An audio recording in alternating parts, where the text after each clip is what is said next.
Here you go then, guys. The actual HD I/O box itself. Let's get this thing out of here. Nice and well packaged. That's good to see.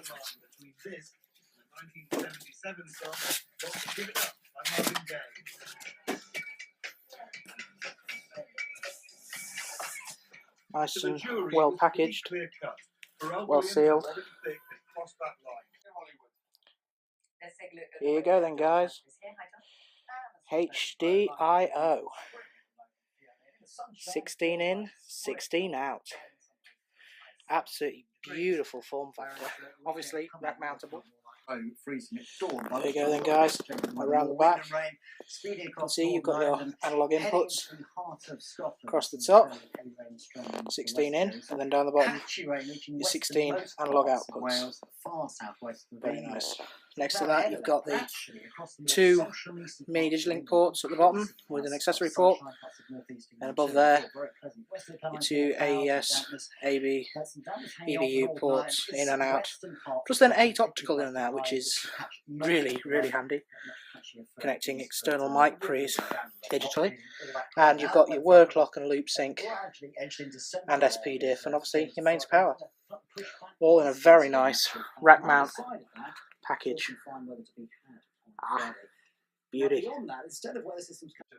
There you go, guys, another view of the front there. Nice solid construction, absolutely beautiful, just beautiful.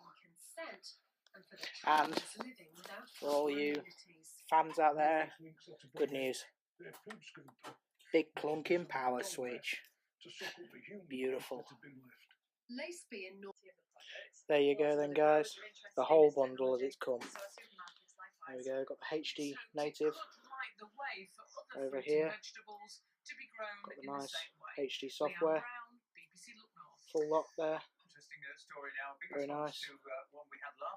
The HD native I/O Thunderbolt I/O box.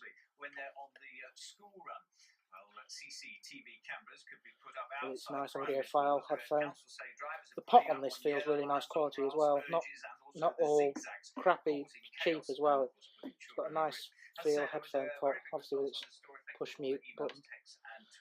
And then of course below that the HD I/O 16 in, 16 out analog version. Beauty. Absolutely beautiful.